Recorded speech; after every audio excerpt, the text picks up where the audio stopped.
Tell me when. Got it going? Hey YouTubers, we're back. Sn95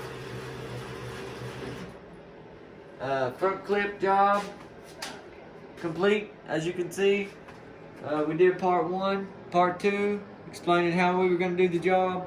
Part 2 is pretty detailed on how to move the wiring and everything, hang it from the roof of the car or the roof of the hood, so you don't have to remove all your AC lines, wiring, etc. Everything stayed in the car and hooked up. The only thing that we took out was the battery. That was it. And the coolant recovery jug and the radiator and the fan. That was it. And the cold air intake pipe. That was it. Everything else stayed. I cut the clip off right in front of the shock towers. That's in part 3. I noticed that there's a few more views on part 2 where we talked about how we were going to do it.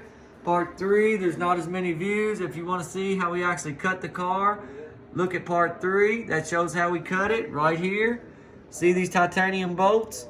I chose to weld the car only on the frame rails on the bottom, and I drilled and installed 6 titanium bolts down each apron, as you can see, upon my X measurements, and the car ended up being very, very square and very, very strong. Also, I think maybe if the car is ever in another slight front end collision like this one, it'll be way easier, if need be, to replace the front clip again, since there is bolts. You know, way easier than drilling out all those pop rivets again. Or not pop rivets, spot welds. But anyway, the car is done. Like I said, as you can see, before it had one-piece tinted American Muscle headlights. This time we went with the Cobra 2-piece headlights factory, and I like them a lot. The car did have a GT, or rather a Cobra nose on the front of it, a black one, and it was that cheap ABS plastic Chinese stuff. So when it bumped off the guardrail, that cheap front bumper just exploded into a million pieces. And this is the factory GT bumper. Of course, you know it's urethane plastic, so when they have an impact, all they do is rip a little, and so they're not destroyed. If you need to reuse them and you can't afford a new one, you can always do the old zip stitch method, where you just drill little holes on each side of the rip and then use zip ties to stitch it back up. That works great, especially if it's black. But anyway, the car is done. It's back together. My son's working the camera right now. As he showed you the bolts under the hood, the detail. Show them down both sides of the car, Lucas. Show them how square it ended up. The car really ended up very, very square. I was pleased. All my X measurements ended up great. Just took the car for its first test drive, 120 miles, and the car performed flawlessly. I believe the dang car actually drives a little straighter than it did before. You know, what can I say except for job well done.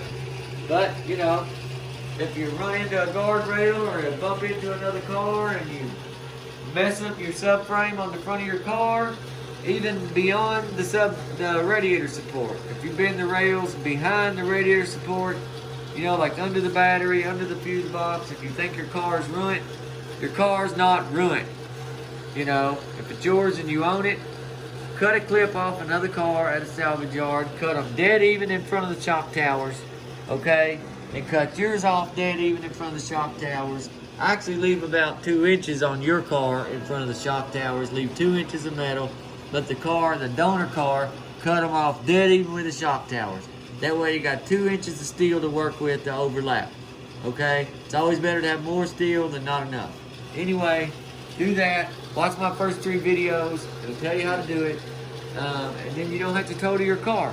If you do have full coverage insurance and you get a big check from your insurance company for your whole car, then, you know, great. Buy it back from them for 200 bucks and buy you a clip for 200 bucks and put your car back together. It cost me $600 to put this car back together.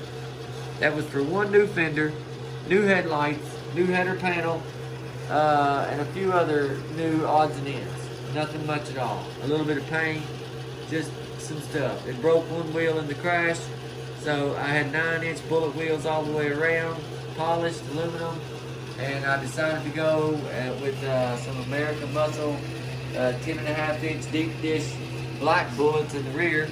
So that's what I went with in the rear. So I just painted 2 of my 9-inch bullets that were polished in the front. I just painted the spokes black on 2 of those, so now I got a matching set of bullets, 10.5s in the rear, 9s in the front. So it's working out great. I got 2 Sn95s on the back right now, and 10.5-inch rim, and it needs a 305 or a 315 for the tire to look right. But anyway, like I said, the car's done. I'm tickled to death. So you guys have a good night. Tune in on the next video. We're getting ready to, as you can see, I think my son showed you the nitrous solenoids that we are freshly installed in the car. Here's the fuel feed off the fuel rail. Here's both solenoids, fuel solenoid and nitrous solenoid. Here's both lines that go over to the piranha nozzle into the intake tube. And you can see the feed line that goes back along the chassis and to the trunk and where the 10-pound bottle is. So we'll be making a nitrous hit in the next 3 or 4 days. So be watching for that video. And if you like it, hit the like button. Subscribe, because we're gonna be doing some Sn95 action, you guys, and some major drag racing in the spring and summer. We're planning on getting this car in the high 10s. Right now it runs mid 14s, or that was last year. Now we got the 100-shot nitrous express system on it. We can go up to 200 horse with the jets if we want. We've got the plugs and stuff in it already that we need. We're just gonna get a window switch just to make sure everything's cool, So we'll have us a, AFR gauge, as well as a bottle pressure gauge, as well as a fuel pressure gauge, and that'll keep the engine safe. And we can go balls to the wall and really see what a 2-valve can do. If you guys want to see what a 2-valve can do, and I mean a stock 2-valve, not one with a great big 850 Dominator Holly on it, or a great big carburetor, or a beautiful black car with a big Victor intake and a big carburetor and a 5.0 with a hopped up cam. I'm talking about a 4.6 in an Sn95 with a 2-valve heads.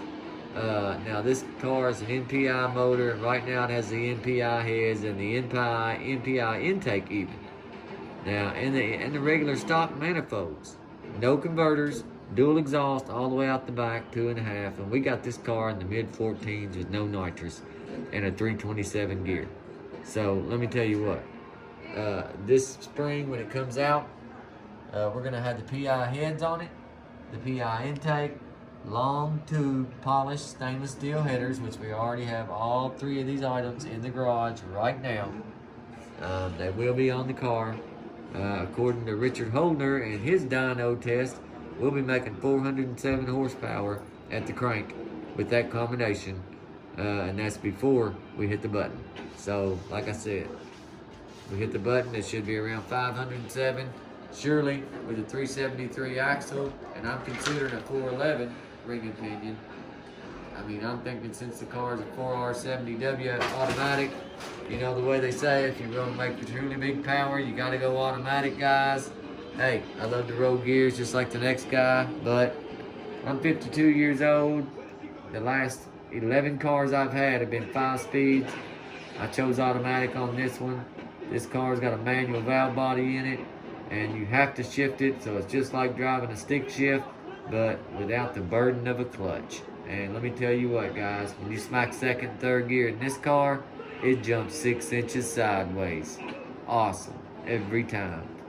You can make it be as bad as you want when you change the gears in this automatic. Let me tell you, it's all about the valve body, guys. But anyway, we're out. Smash the like button, hit the subscribe button, ring the bell.